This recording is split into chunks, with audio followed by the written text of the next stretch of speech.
నమస్కారం. ఈటీవీ తీర్థయాత్ర కార్యక్రమానికి స్వాగతం. తనను ప్రార్థించవచ్చిన భక్తుడికి అమ్మవారు ప్రత్యక్షమై ఒక చేత పాలకుండను మరొక చేత పెరుగుకుండను దాల్చి లక్ష్మీ కటాక్షం కావాలంటే ఒకదానిని, సరస్వతీ కటాక్షం కావాలంటే మరొకదానిని ఏదో ఒకటి గ్రహించమనగా ఒకేసారి ఆ రెండు కుండలను తీసుకుని త్రాగేసిన అతగాడిని చూసి నివ్వెరపోయిన అమ్మవారు వికటకవి కమ్మని అనుశాసనం చేసిందని, అమ్మవారి నుండి అలా అనుగ్రహ వీక్షణం పొందిన వికటకవి తెనాలి రామలింగుడని ప్రాచుర్యంలో ఉన్న కథ అందరికీ తెలిసిందే. తెనాలి రామలింగుడు అలా అమ్మవారిని దర్శించుకున్న ఆలయమే గుంటూరు జిల్లా తెనాలిలోని రామేశ్వర స్వామి దేవస్థానం. పాత శివాలయంగా పేరుగాంచిన ఈ ప్రసిద్ధ ఆలయ విశేషాలను ఇవాల్టి తీర్థయాత్ర కార్యక్రమంలో దర్శించి తెలుసుకుందాం.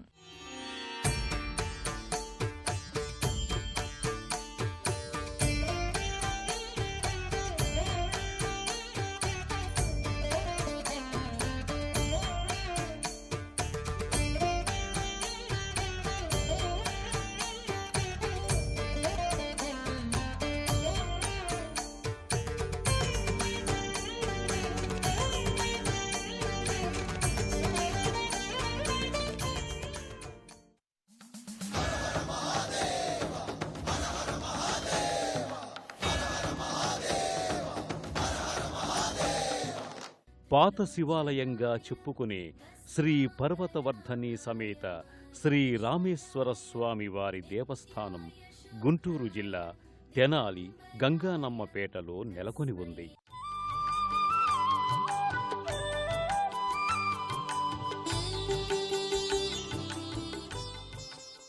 ఇది అత్యంత ప్రాచీన దేవాలయంగా ప్రసిద్ధిగాంచింది.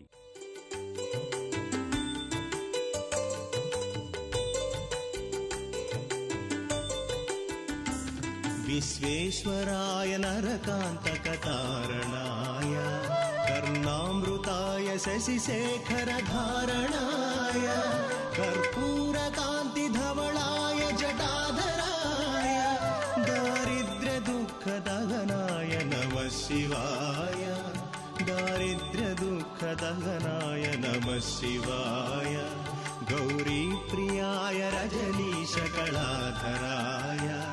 కాలాంతకాయ భుజగాధిపకంకణాయ గంగాధరాయ గజరాజ. క్రీస్తు శకం 1140లో గణపతిదేవ చక్రవర్తి నుండి ప్రధానమంత్రి గోపరాజు రామన్న దానం స్వీకరించి తెనాలి ప్రాంతాన్ని తురక వెంకన్న అనే బ్రాహ్మణునికి గ్రామ కరణీక మిరాసిగా నిర్ణయించాడట. క్రీస్తు శకం 1238లో ఓరుగల్లు పాలకులు గణపతిదేవుల గురువు శివయోగీశ్వరులకు ముదిగొండ గ్రామం దానం చేయగా ఆ శివయోగీశ్వరులను ప్రతాపరుద్రులు తెనాలికి తీసుకువచ్చి ఇక్కడి శ్రీ రామేశ్వర స్వామికి స్థానాచార్యులుగా నియమించినట్లు చారిత్రక కథనముంది. ఈ క్షేత్రంలో శ్రీ రామలింగేశ్వర స్వామికి అభిషేకాలు, పూజలు ఘనంగా జరుగుతాయి. ఇక ప్రధానాలయంలో శ్రీ రామేశ్వర స్వామి సుప్రతిష్ఠులై భక్తులను అనుగ్రహిస్తున్నారు. త్రేతాయుగంలోని పరశురామునిచే క్షత్రియ సంహారానంతరం పాప పరిహార్థమై ప్రతిష్ఠింపబడిన 1001 శివాలయాల్లో ఇది ఒకటిగా ప్రసిద్ధంగా చెప్పబడుతోంది. శ్రీ రామలింగేశ్వర స్వామి పశ్చిమాభిముఖంగా ఉండి గౌరీ శంకరాత్మకమై త్రిభుజాకారంలో గోధుమ వర్ణంలో బాణలింగంగా ప్రసిద్ధి చెందారు. దారిద్ర్యదుఃఖదహనాయ నమః శివాయ దారిద్ర్యదుఃఖదహనాయ నమః శివాయ.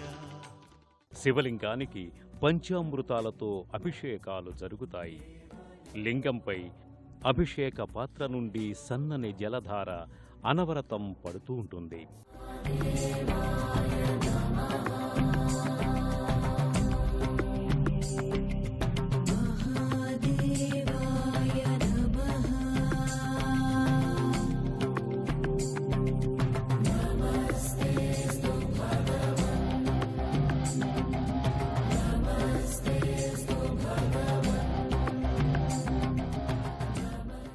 శ్రీ రామలింగేశ్వరునికి అభిషేకాలు, పూజలు ఘనంగా జరుగుతాయి.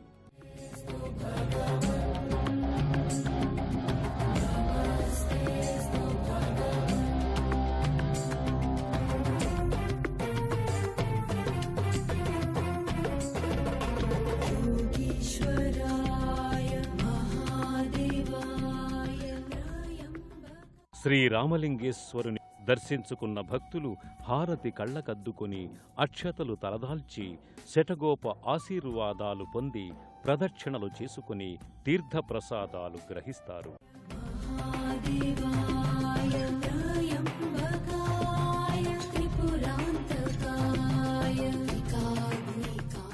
ఈ ప్రాంతం ఒకప్పుడు జైనమత ప్రభావంతో ఉండేదని తెలుస్తోంది. దేవాలయ పునర్నిర్మాణ త్రవ్వకాలలో బయల్పడిన జైన తీర్థంకర విగ్రహాన్ని నేటికి ఇక్కడ సందర్శించుకోగలం. అష్టభుజ దుర్గా విగ్రహం కూడా అప్పుడే బయటపడింది. ఈ దేవినే రామలింగ కవి అర్చించి సాక్షాత్కరింప చేసుకున్నట్లుగా భావింపబడుతోంది. ఈ ఆలయంలోని మకర తోరణంలో విశాల నేత్రాలతో కర్ణాభరణాది అలంకారాలతో మంగళసూత్రంతో అమ్మవారు దర్శనమిస్తుంది. కుంకుమ పూజలతో అమ్మను వైభవంగా అర్చించటం జరుగుతుంది. ఈ ఆలయంలోనే అమ్మవారిని అర్చించి వరప్రసాదం వలన కవిత్వ విదుడై వికటకవిగా ప్రసిద్ధుడైన తెనాలి రామలింగ కవి ఈ దేవాలయంలో ఉత్సవ విగ్రహాలను అతడు స్వయంగా ఇచ్చినట్లు దాఖలా ఉంది. ఉత్సవ విగ్రహంపై తెనాలి రామలింగడు వేయించిన శాసనం మనకు దర్శనమిస్తుంది.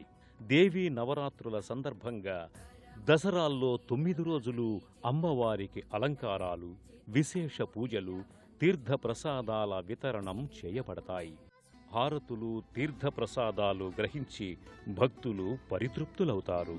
ఈ ప్రాంతం ఒకప్పుడు జైనమత ప్రభావంతో ఉండేదని తెలుస్తోంది. దేవాలయ పునర్నిర్మాణ త్రవ్వకాలలో బయల్పడిన జైన తీర్థంకర విగ్రహాన్ని నేటికీ ఇక్కడ సందర్శించుకోగలం.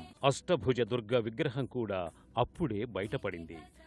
ఈ దేవిని రామలింగ కవి అర్చించి సాక్షాత్కరింపజేసుకున్నట్లుగా భావింపబడుతోంది. శ్రీ రామలింగేశ్వర స్వామికి మహాశివరాత్రి పర్వదినాల్లో వార్షిక బ్రహ్మోత్సవాలు ఎంతో ఘనంగా జరుగుతాయి. వ్యాపారస్తులు స్వామిని సేవించుకుని ఎంతో ఉన్నత స్థాయి లాభాలను ఆర్జించినట్లుగా చెబుతారు. కార్తీక మాఘ మాసాలలో విశేష పూజలు, అర్చనలు జరుగుతాయి. శ్రీ రామలింగేశ్వర స్వామి వారికి మహాశివరాత్రి పర్వదినాల్లో వార్షిక బ్రహ్మోత్సవాలు ఎంతో ఘనంగా జరుగుతాయి. భక్త ప్రియాయ భవరోగ భయపహాయ ఉగ్రాయ దుఃఖ భవసాగర తారణాయ. కార్తీక మాఘ మాసాలలో విశేష పూజలు, అర్చనలు జరుగుతాయి. కార్తీకంలో మహాన్యాసపూర్వక ఏకాదశ రుద్రాభిషేకాలు, అలాగే మాఘమాసంలో మాఘ చతుర్దశి మహాశివరాత్రికి లింగోద్భవ పూజలు, అభిషేకాలు అర్ధరాత్రంతా జరుగుతాయి. శైవాగమ పద్ధతులను అనుసరించి అర్చకులు ఎంతో నిష్ఠతో పూజాధికాలు నిర్వర్తిస్తుంటారు. వార్షిక బ్రహ్మోత్సవాలు శివరాత్రికి 5 రోజులు వైభవంగా నిర్వహించటం ఆచారం.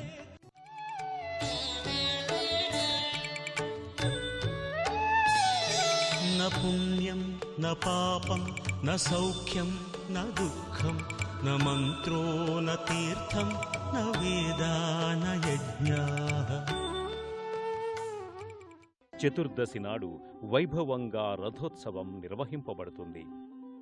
దేవస్థానంలో ఉపాలయాలుగా రత్నగర్భ గణపతి, శ్రీ నాగేంద్ర స్వామి, శ్రీ అష్టభుజ దుర్గాదేవి, శ్రీ కుమారస్వామి, శ్రీ అయ్యప్ప స్వామి నవగ్రహాలయం ఉన్నాయి. నవగ్రహాలకు దోష నివారణార్థం పూజాధికాలు నిర్వర్తింపబడతాయి.